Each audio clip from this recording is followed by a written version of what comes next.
আল্লাহু আকবার, আল্লাহু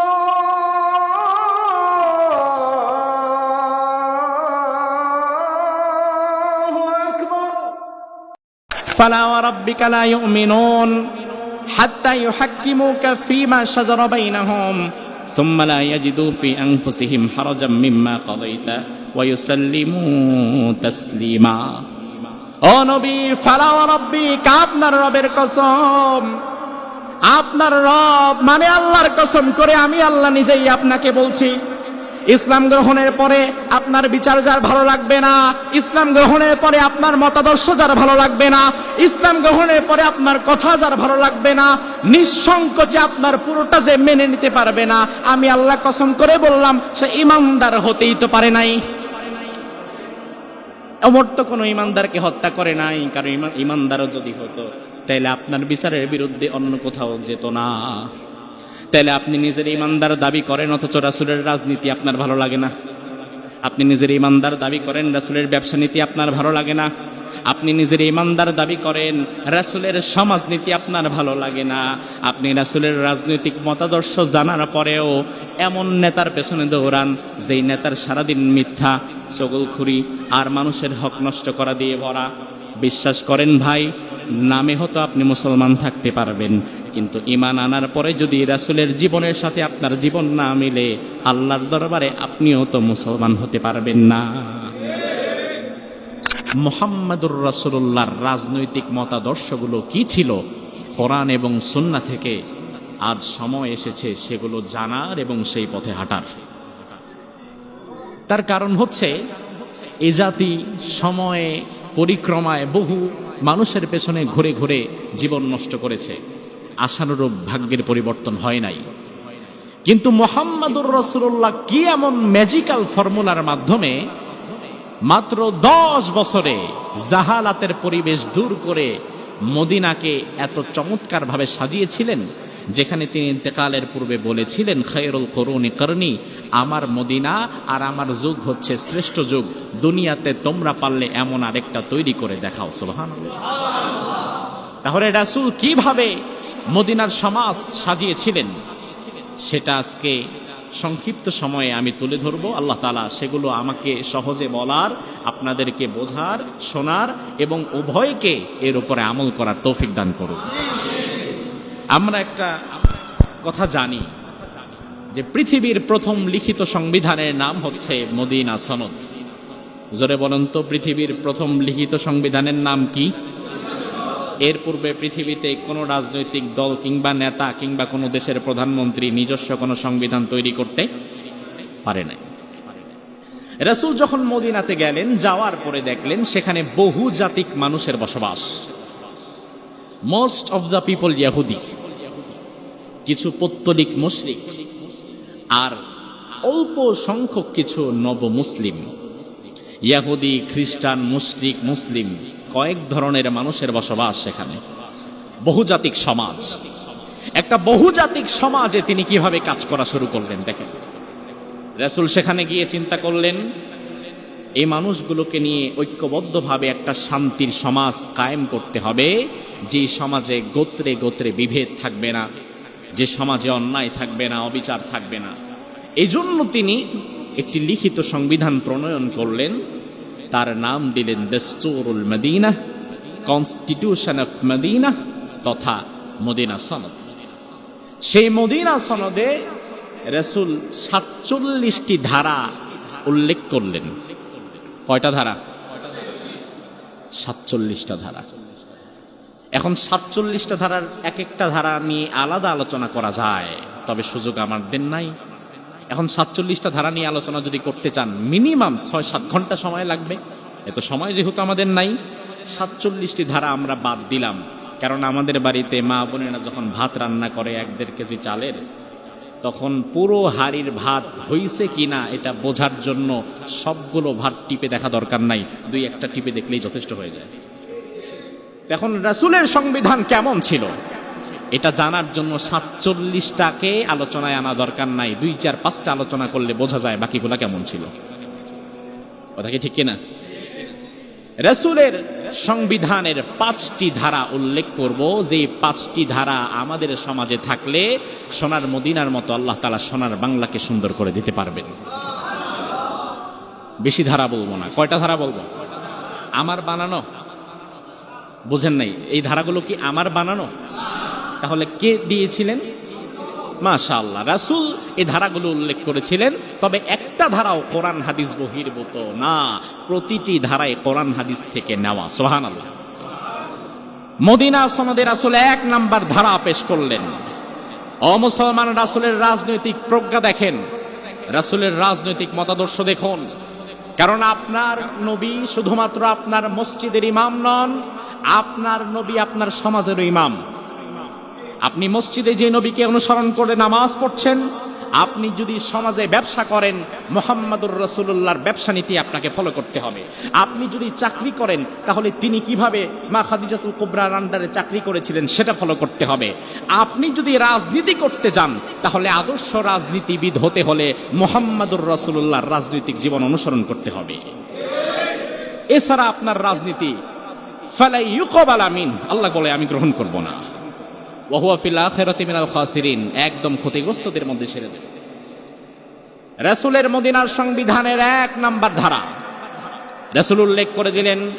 মদিনার সংবিধানের 1 নাম্বার ধারা হচ্ছে, এই মদিনাতে আমরা বহুজাতিক মানুষ, ইহুদি, খ্রিস্টান, মুশরিক, আর আমরা কিছু মুসলিম। এখন আমাকে যেহেতু তোমরা দায়িত্ব দিয়েছো রাষ্ট্রটা পরিচালনা করার, তাহলে আমি একটা লিখিত সংবিধান দিলাম। সেই সংবিধানের প্রথম ধারাটি হচ্ছে, আজকের পর থেকে এই মদিনায় অন্যায়কারীর পক্ষে কেউ দাঁড়াবে না, অন্যায়কারীর জন্য কেউ সুপারিশ করতে আসবে না, কেউ কোনো অন্যায়কারীকে সহায়তাও করবে না। রাসূলের রাজনৈতিক বিচক্ষণতা আপনি ধরতেও পারবেন না। যেই নবী সারা জীবন দুনিয়ার কোনো বিশ্ববিদ্যালয়ে পড়ালেখা করেন নাই, পলিটিক্যাল সায়েন্সে তার কোনো ডিগ্রি নাই, অথচ রাজনীতির প্রথম ধারা দিলেন, আজকে থেকে এই সমাজকে সুন্দর করতে চাইলে অন্যায়কারীর পক্ষে কেউ দাঁড়াতে পারবে না, অন্যায়কারীর হয়ে কেউ সুপারিশ করতে পারবে না। রাসূল বলতে পারতেন কেউ অন্যায় করবে না, কিন্তু এটা রাসূল বলেন নাই। কারণ দিন শেষে শয়তান যতদিন আছে মানুষ অন্যায় করবেই। তবে হ্যাঁ, অন্যায়কারীর পক্ষে যেন কেউ না দাঁড়ায়।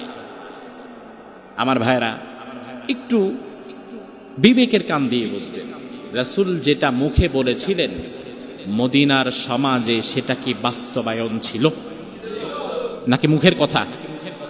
না, সমাজে বাস্তবতা। আচ্ছা, এই যে রাসূল যে বললেন অন্যায়কারীর পক্ষে কেউ দাঁড়াবা না, এই ধারাটা কি কোরআনের মধ্যে আছে না নাই? আল্লাহ রাব্বুল আলামিন কোরআনের মধ্যে বললেন, ওয়ালা তাআওয়ানু আলাল ইসমি ওয়াল উদওয়ান। ও ইমানদারেরা, তোমরা কোনোদিন কোনো অন্যায়কারীর পক্ষে দাঁড়িও না, কোনো মানুষের খারাপ কাজে তোমরা সহযোগিতা করো না। আল্লাহর আয়াতের মধ্যে বললেন, ওয়ালা তানুকানু ইলাল্লাযীনা যালামু ফাতামাসসাকুমুন নার ওয়া মা লাকুম মিন দুনিল্লাহি মিন আউলিয়া সুম্মা লা তুনসারুন। ও দুনিয়ার মানুষেরা শুনে নাও, কোন জালিম ব্যক্তি, কোন ফাসিক পাপাচারী ব্যক্তি তার কাজে তোমরা সহযোগিতা করো না।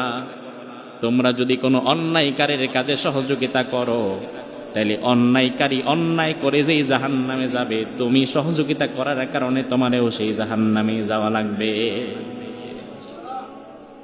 তাহলে অন্যায়কারীকে যে সহযোগিতা করা যাবে না, তার পক্ষে ওকালতি করা যাবে না, তার পক্ষে দাঁড়ানো যাবে না, এটা কোরআনেও আছে না নাই? রাসূলের সংবিধানেও আছে।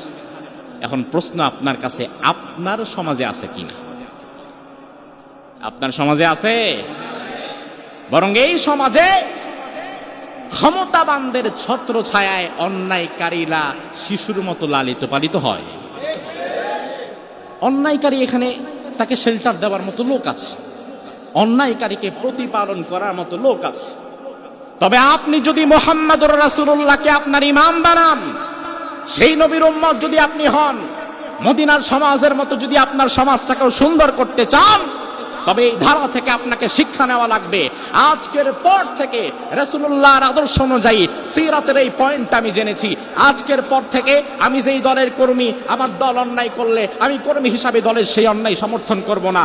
আমি যদি নেতা হই, আমার কোন কর্মী যদি অন্যায় করে, আমি কর্মীর সেই অন্যায় তার পাশে দাঁড়াবো না। এমন কি অন্যায় যদি আমার বাবাও করে, ওই বাবার পক্ষেও আমি দাঁড়াবো না। অন্যথায় সমাজ আপনি সুন্দর করতে পারবেন না। অন্যায়কারী যদি পার পেয়ে যায়, অন্যায় করে, তাহলে কি সমাজ সুন্দর করা যাবে? মদিনাতে এক মহিলা চুরি করে ধরা পড়লেন, বিশ্বনবীর কাছে বিচারে নিয়ে আসা হয়েছে। আল্লাহর হাবিব বিচার করবেন, সাহাবায়ে কেরাম চিন্তায় পড়ে গেলেন। তার কারণে এই মহিলা ছিল সম্ভ্রান্ত বংশের নারী, পাওয়ারফুল প্রেস্টিজিয়াস লেডি। বিশ্বনবীর কাছে বিচার আনা হয়েছে, বিশ্বনবী বিচারে কোনো ছাড় দিবে না, কারণ আল্লাহ তাআলা ধনী গরিবের বিচারে কোনো ছাড় দেয় না। ইসলামের আইন ধনীর জন্য যেমন গরিবের জন্য একই। সাহাবায়ে কেরাম চিন্তা করলেন, রাসূল যদি এখন এই মহিলার হাত কাটে, তাহলে মদিনার মধ্যে বিশৃঙ্খলা হয়ে যেতে পারে, যেহেতু তার বংশ বড়। সাহাবায়ে কেরাম ছোট্ট এক বাচ্চা সাহাবীকে বললেন, ওই বাচ্চা সাহাবীর নাম ছিল উসামা। কি নাম? রাসূলের পালক পুত্র যায়েদের সন্তান উসামাকে সাহাবায়ে কেরাম ধরে বললেন, বিশ্বনবী তোমাকে অনেক বেশি ভালোবাসেন, তুমি বাচ্চা মানুষ, তোমার কথায় মাইন্ড করবে না। তুমি আজকে রাসূলের কাছে গিয়ে বলবা, ও আল্লাহর নবী, যেই মহিলা চুরি করে ধরা পড়েছে তার হাত কাটা দরকার নাই, হাত কাটলে মদিনায় বিশৃঙ্খলা হয়ে যেতে পারে। আপনি সর্বোচ্চ তার একটু কর কেটে দেন, আঙ্গুলের একটা অংশ কেটে দেন, শাস্তিটা একটু কমায় দেন।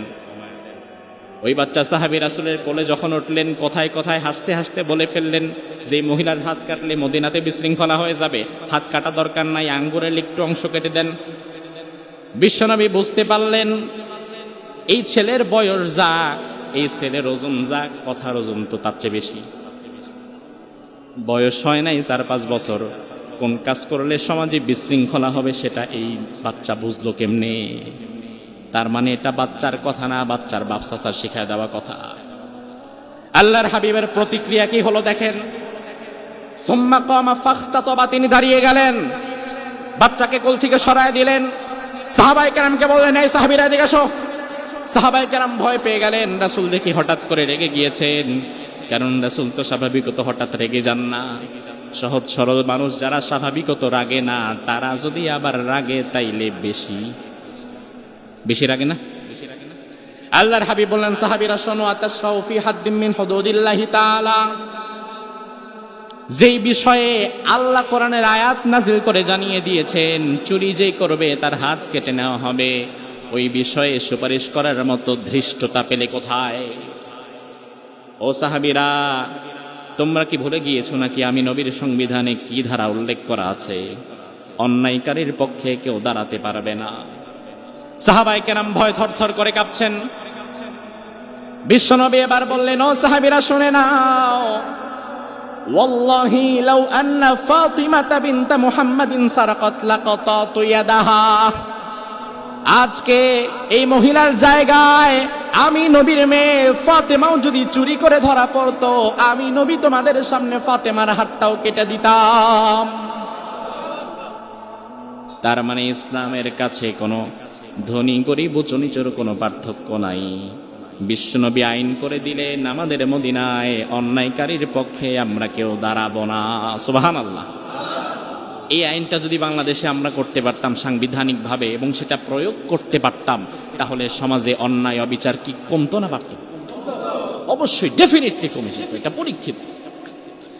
মদিনার সনদের 2 নাম্বার ধারা রাসূল লিখে দিলেন, এই মদিনাতে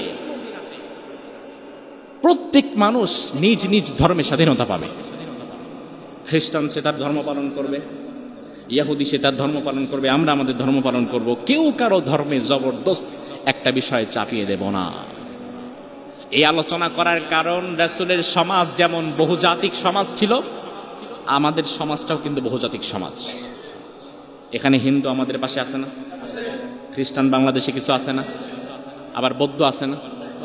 তো বহুজাতিক সমাজে আপনি কোরআন প্রতিষ্ঠা করলে তার প্রতিক্রিয়া কি হবে দেখেন।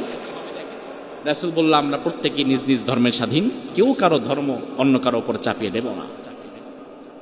আল্লাহ কোরআনে নিজেও বললেন লাকুম দীনুকুম ওয়ালিয়া দীন, তোমাদের ধর্ম তোমাদের জন্য, আমাদের ধর্ম আমাদের জন্য।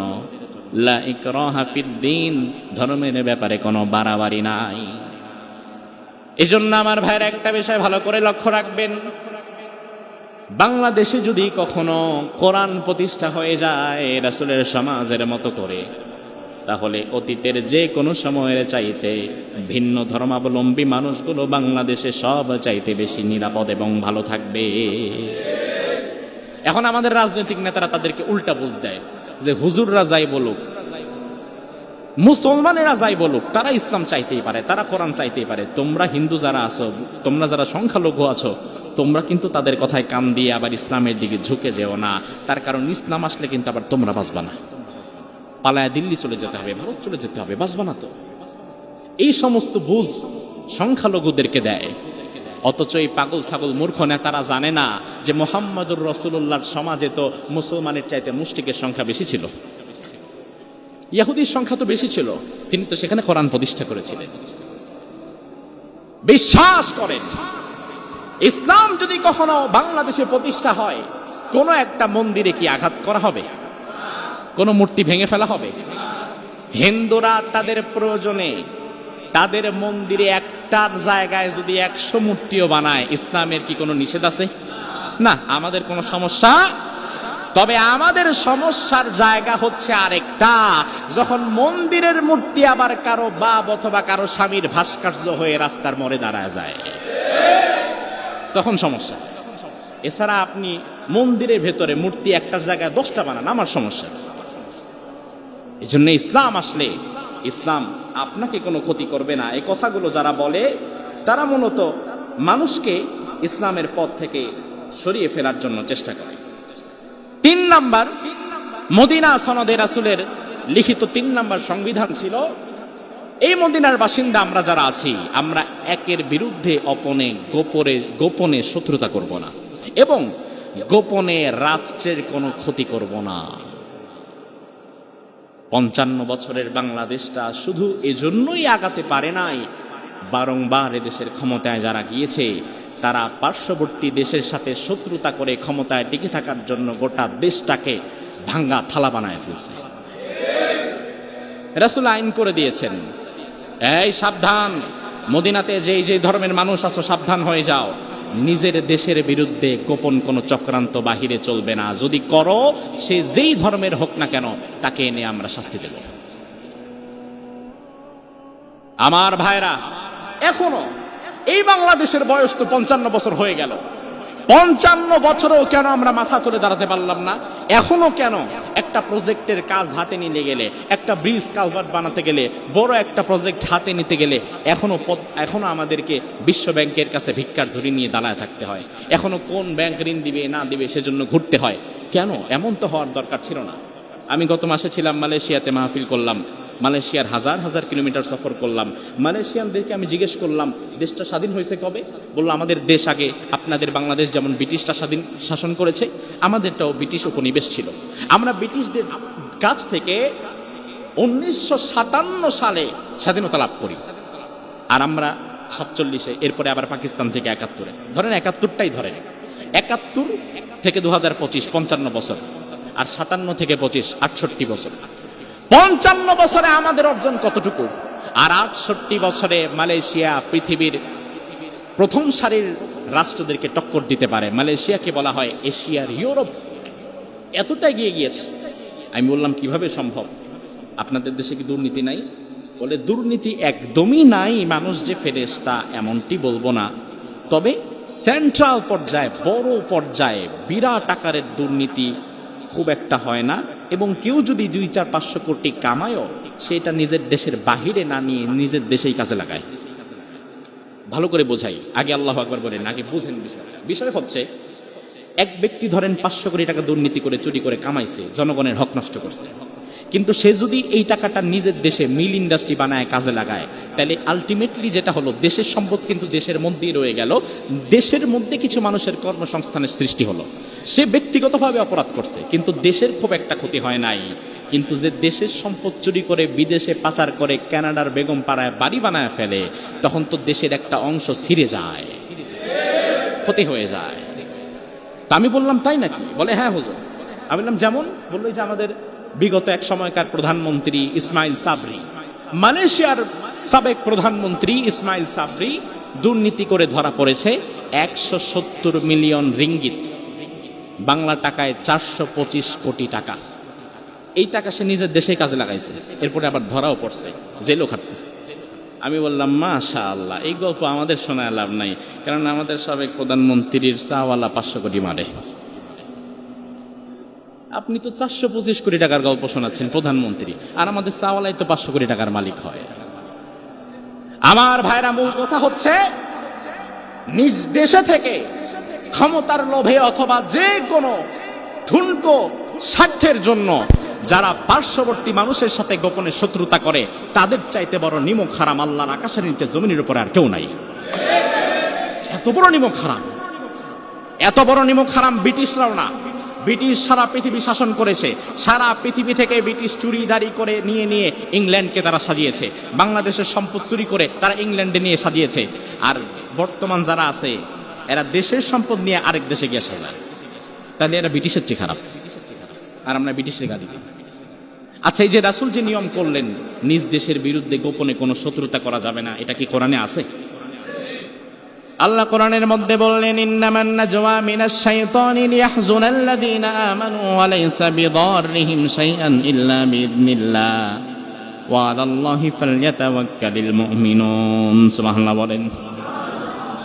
আল্লাহ বললেন, ও ইমানদারেরা শুনে নাও, গোপনে যারা পরামর্শ করে, যারা গোপন শত্রুতা করে, গোপনে যারা মানুষের ক্ষতি করে, দেশের ক্ষতি করে, এগুলো মূলত শয়তানের কাজ।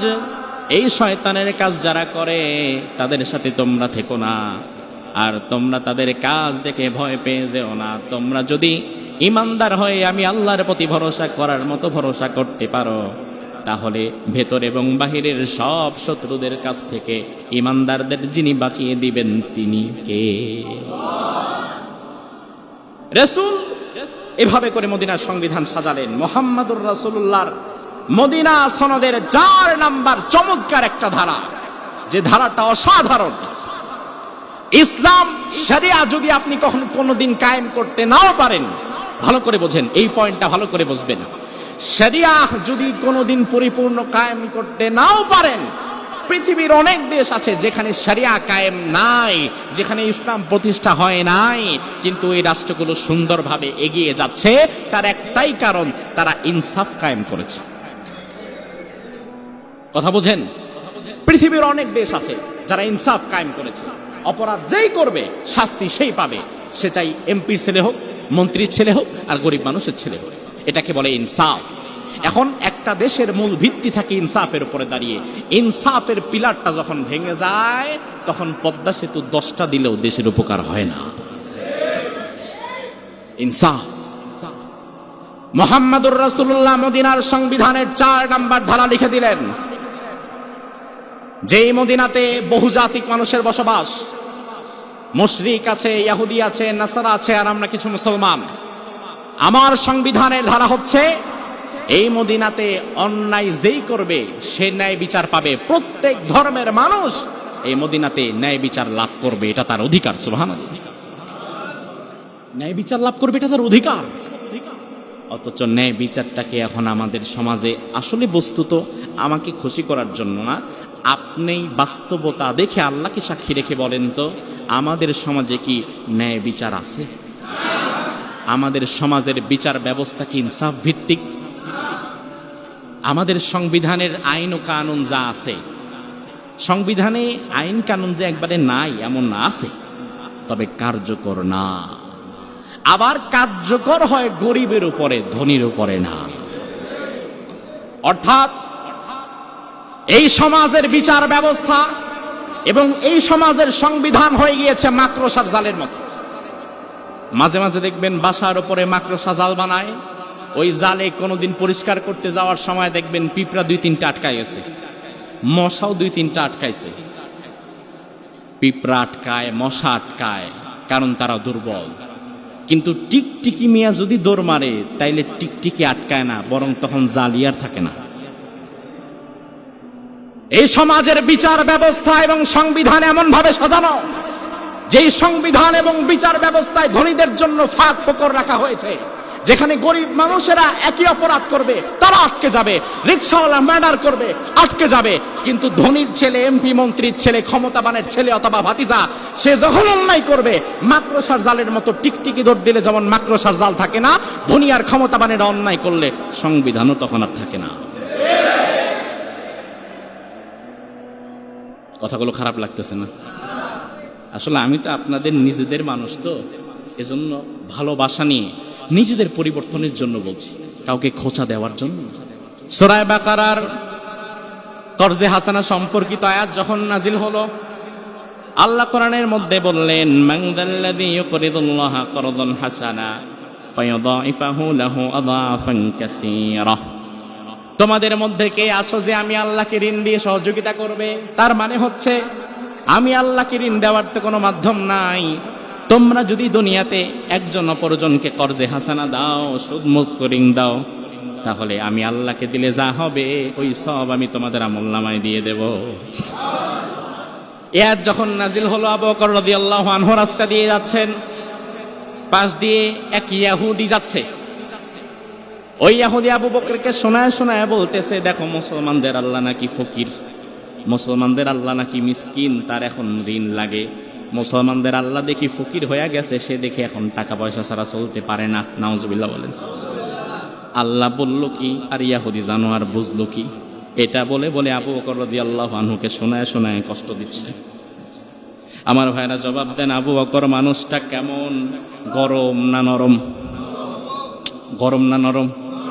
স্বভাবতই তিনি নরম, কিন্তু যখন তার সামনে আল্লাহকে অপমান করা হলো তখন আর তিনি নরম থাকতে পারলেন? এই দিগায় কি বললি? আল্লাহরে ফকির কইছি, আল্লাহরে মিসকিন বলছি। আবু বকর সিদ্দিক রেগে গেলেন, চর মেরে দিলেন। ওই ইহুদি এবার চিন্তা করলো, যাই মুহাম্মদুর রাসূলুল্লাহর কাছে যাই বিচার প্রার্থী হয়ে, কারণ দুনিয়াতে ইনসাফ যদি কেউ করতে পারে সে আর কেউ নয়, সে মুহাম্মদুর রাসূলুল্লাহ। ইহুদি এবার বিশ্বনবীর কাছে এসে বলল, মুহাম্মদ বিচার নিয়ে আসছি, ইনসাফ ভিত্তিক বিচার করবেন। আমি আপনার ধর্মের না, দল তো আরো পরের বিষয়, আমি আপনার ধর্মের না, আমি ইহুদি, আপনি মুসলমানদের নবী, তবে আমার বিচার আছে একজনের বিরুদ্ধে। বিশ্বনবী বললেন, কার বিরুদ্ধে? ওই ইহুদি বলল, আপনার প্রিয় সাহাবী আবু বকরের বিরুদ্ধে। আবু বকরের বিরুদ্ধে আবার বিচার? কি করেছে আবু বকর? বলে, আমি রাস্তা দিয়ে যাচ্ছিলাম, ভদ্র মতো হেঁটে চলে, কারো কিছু বলি নাই। হঠাৎ আবু বকর আমার সামনে এসে আমার একটা চর মেনে দিছে। বিশ্বনবী বললেন, বুঝতে পারলেন তার কথার সত্যতা? সত্যতা নাই। বিশ্বনবী আবার বললেন, না, তোমার হয়তো ভুল হচ্ছে, কারণ আবু বকর চর মারার মতো মানুষ না। তার কারণ আবু বকরকে যদি কেউ আঘাত করে, এমন চরিত্র আল্লাহ আবু বকরকে দিয়েছে, আঘাত তো দূরের কথা, আবু বকর তারেও তো মাফ করে দেয়। আর তুমি কিছু করো নাই, তোমার আবু বকর চর দিবে কেন? বলে, না, আবু বকর দিছে। বিশ্বনবী আবার বললেন, না, আবু বকর হয়তো দেয় নাই, হয়তো তোমারে ওমর দিয়েছে। কে? কথা কয় না, কে? ইহুদি বলে, না, ওমর দিলে তো আর আপনার পর্যন্ত আসতেও পারতাম না, কারণ ওমরের সর খাওয়ার পরে আবার আপনার পর্যন্ত আসতে পারবো। বাবারে বাবা, এত শক্তি তো আমার নাই। না, আমি আবু বকরকে চিনি, আবু বকরই দিছে। বিশ্বনবী এবার বললেন, ও আবু বকর, তাল হোনা, এদিকে আসো। আবু বকর, শোনো, বিচার আসছে তোমার বিরুদ্ধে, তুমি নাকি তাকে চর দিয়েছ। আবু বকর সিদ্দিক রাদিয়াল্লাহু আনহু বললেন, ইয়া রাসূলুল্লাহ, কথা সত্য, আমি দিছি। কেন দিয়েছ? ইয়া রাসূলুল্লাহ, এই ইহুদি আমার আল্লাহকে ফকির, মিসকিন, গরিব বলে গালাগাল করছিল, এই জন্য চোখ দিয়েছি। রাসূল এবার তার দিকে তাকায় বললেন, কি ব্যাপার, আবু বকরের কথা সত্য কিনা? কয়, অসম্ভব, আমি জীবনে আল্লাহরে ফকির মিসকিন তো দূরের কথা, কাউরে তো গালি দেই না। আল্লাহর হাবিব এবার বললেন, আবু বকর তুমি তো স্বীকার করলা তুমি চর দিছো, আর এবারে তো স্বীকার করলো না, তাইলে এখন ইসলামী আইন হচ্ছে সাক্ষী আনা লাগবে। তুমি যে তাকে চর দিয়েছো এটা তো তুমি স্বীকার করে নিয়েছো, এটার জন্য আর কোনো সাক্ষীর দরকার নাই। তবে সে যে আল্লাহরে গালি দিয়েছে সে তো স্বীকার করছে না, এখন স্বীকার না করলে তার জন্য সাক্ষীর দরকার আছে না নাই? আবু বকর বলে, ইয়া রাসূলুল্লাহ কি বিপদে পড়লাম, কারণ ওই রাস্তায় তো আমি আর এবারে একাই ছিলাম, এখন সাক্ষী পাবো কই? রাসূল বললেন, সাক্ষী না পাইলে আমিও কিছু করতে পারবো না। আবু বকর তুমি দাঁড়ায় যাও, ইহুদি তুমি আসো থাপ্পড় মারো, কারণ আমি তো মদিনার সংবিধানে লিখে দিয়েছি প্রত্যেক ধর্মের মানুষ এখানে ন্যায় বিচার পাবে। সুবহানাল্লাহ। আবু বকর দাঁড়াও, এই তুমি থাপ্পড় মারো। ইহুদি খুব খুশি, আজকে রাসূলের সামনে তার সবচেয়ে কাছের মানুষের থাপ্পড় মারো। রাসূল ইনসাফের স্বার্থে বিচার মেনে নিচ্ছেন, কিন্তু মন থেকে মানতে পারতেছেন না, কারণ আবু বকর তো মিথ্যা বলার মানুষ না। আবু বকর সাক্ষীর অভাবে আজকে ফেসে যাচ্ছে। এমন সময় আবু বকর মনে মনে বলে, আয় আল্লাহ, আয় আমার মালিক, আয় আমার রব, বিশ্বনবীর খুশির জন্য আমি আবু বকর একবার দুইবার নয় 1000 বার থাপ্পড় খেতে রাজি আছি, আমার কোনো সমস্যা নাই। তবে আজকে আমার স্বাক্ষর প্রমাণ অভাবের কারণে রাসূলের সামনে যদি সে আমাকে থাপ্পড় মেরে পার পেয়ে যায়, তাহলে আমি যতটা না কষ্ট পাবো আমার নবী কিন্তু তার চেয়ে বেশি কষ্ট। এই কথা বলে আবু বকর দাঁড়িয়ে আছে, চর খাবে, আর কিচ্ছু করা নাই। এমন সময় কোরআনের আয়াত আল্লাহ নাযিল করে দিলেন, লাকাদ সামিআল্লাহু কাওলাল্লাযীনা ক্বালু ইন্নাল্লাহা ফাকীরুন ওয়া নাহনু আগনিয়া। সুবহানাল্লাহ বলেন। আল্লাহ বললেন, নবী আবু বকর ওই ইহুদিকে থাপ্পড় মেরেছে, ইহুদি আসলেই আমি আল্লাহকে ফকির বলে গালি দিয়েছে, তবে সাক্ষ্য প্রমাণ নাই, এজন্য আবু বকরের গালে আপনি ইহুদির হাতে চর খাওয়াবেন কোনো দরকার নাই। আবু বকরকে ওই ইহুদি যে আমি আল্লাহর নামে গালি দিয়েছে, দুনিয়ার কোনো মানুষের সাক্ষ্য লাগবে না, আরশের মালিক আমি আল্লাহ নিজেই আবু বকরের পক্ষে সাক্ষ্য দিয়ে দিলাম। আমি শুনেছি, আমি আল্লাহ তো শুনেছি, এই আমি আল্লাহ সাক্ষ্য দিলাম, এখন কি করবেন? আমার ভাইরা ভালো করে বোঝেন, আবু বকর সিদ্দিক রাদিয়াল্লাহু আনহুর পক্ষে আল্লাহ তাআলা যদি সেদিন সাক্ষ্য না দিয়ে আয়াত নাযিল যদি না করতেন, তাহলে রাসূল কিন্তু আবু বকরের কালে ইহুদিকে দিয়ে চর ঠিকই মারাতেন, কারণ ইনসাফের প্রশ্নে রাসূল কখনো পিছু পা হতেন না। সুবহানাল্লাহ। আজ আমাদের সমাজে ইনসাফ নাই, ইনসাফের আদর্শ আমরা কায়েম করতে পারি নাই। ইনসাফের আদর্শ যদি কায়েম করতে পারতাম সমাজটা সুন্দর হয়ে যেত। আমাদের সমাজে এখনো পর্যন্ত মসজিদের মিম্বারে হক কথা বলতে পারে না এমন হুজুর আছে না নাই? তবে আলহামদুলিল্লাহ আপনারা সৌভাগ্যবান, আমি দেখেছি আলহামদুলিল্লাহ আপনাদের এই মিম্বারের দায়িত্ব আপনারা যার কাছে দিয়েছেন, ওলিউল্লাহ কাসেমি হাফিজাহুল্লাহ আমাদের ভাই, তিনি আলহামদুলিল্লাহ যথাসাধ্য মিম্বার থেকে হক কথাগুলো বলেন। আলহামদুলিল্লাহ বলবেন না? বাংলাদেশে অনেক ইমাম সাহেব, খতিব সাহেব এটা বলতে পারে না। তবে বিবেক কেন বলতে পারে না তার পেছনেও তো কারণ আছে। কেন বলতে পারে না তার পেছনেও কারণ আছে। তার কারণ ওই ইমাম সাহেব দেখছে উত্তরপাড়ার মসজিদের ইমাম সাহেব হক কথা বলার কারণে লাঞ্ছিত হয়ে তাকে বের হতে হয়েছে। এমন আছে না নাই? আবার আমি আপনাদের উত্তরপাড়া বুঝাই নাই, আমি বুঝালাম একটা।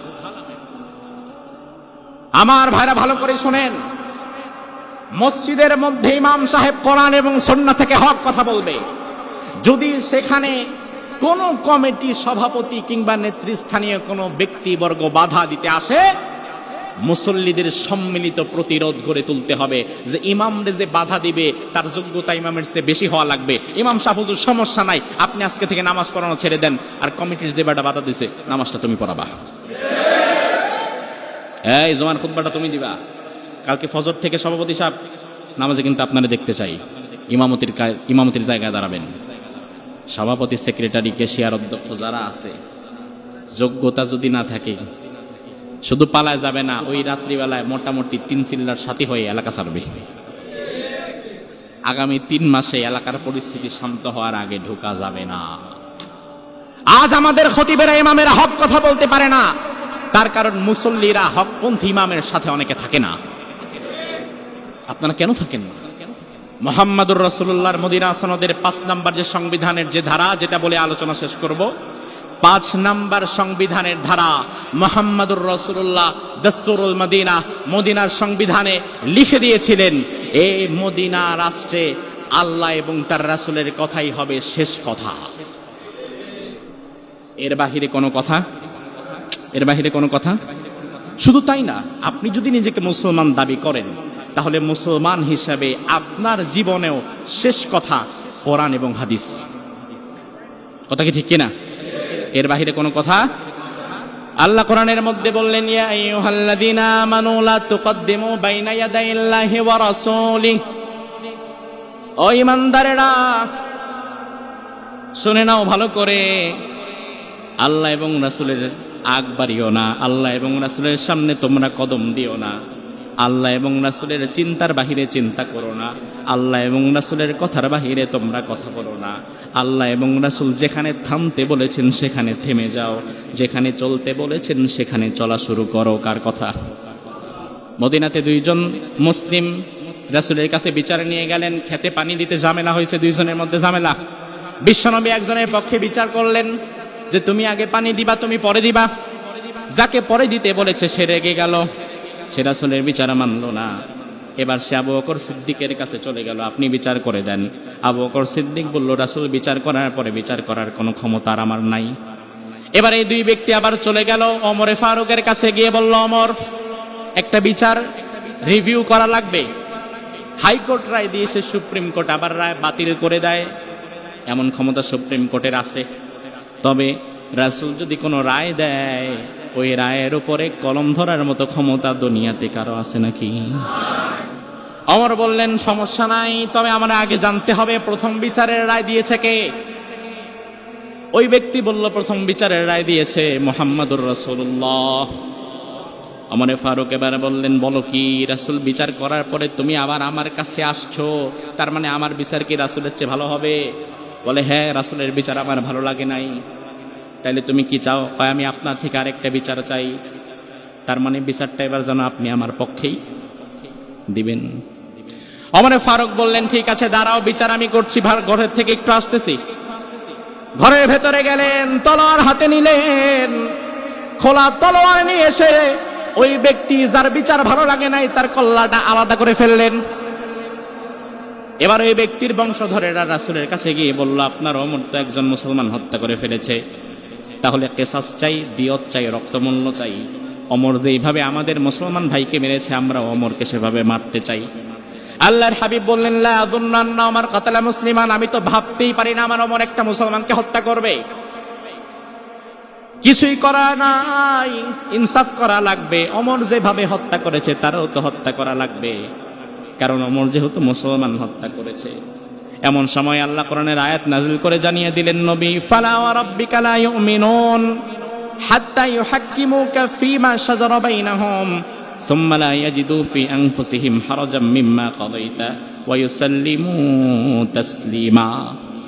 ও নবী, ফালা ওয়া রাব্বিকা, আপনার রবের কসম, আপনার রব মানে আল্লাহর কসম করে আমি আল্লাহ নিজেই আপনাকে বলছি, ইসলাম গ্রহণের পরে আপনার বিচার যার ভালো লাগবে না, ইসলাম গ্রহণের পরে আপনার মতাদর্শ যার ভালো লাগবে না, ইসলাম গ্রহণের পরে আপনার কথা যার ভালো লাগবে না, নিঃসংকোচে আপনার পুরোটা যে মেনে নিতে পারবে না, আমি আল্লাহ কসম করে বললাম সে ঈমানদার হতেই তো পারে নাই। ওমর তো কোনো ঈমানদারকে হত্যা করে নাই, কারণ ঈমানদারও যদি হতো তাইলে আপনার বিচারের বিরুদ্ধে অন্য কোথাও যেত না। তাইলে আপনি নিজের ঈমানদার দাবি করেন, অথচ রাসূলের রাজনীতি আপনার ভালো লাগে না। আপনি নিজের ঈমানদার দাবি করেন, রাসূলের ব্যবসা নীতি আপনার ভালো লাগে না। আপনি নিজের ঈমানদার দাবি করেন, রাসূলের সমাজনীতি আপনার ভালো লাগে না। আপনি রাসূলের রাজনৈতিক মতাদর্শ জানার পরেও এমন নেতার পেছনে দৌড়ান যেই নেতার সারাদিন মিথ্যা, চগলখুরি আর মানুষের হক নষ্ট করা দিয়ে ভরা।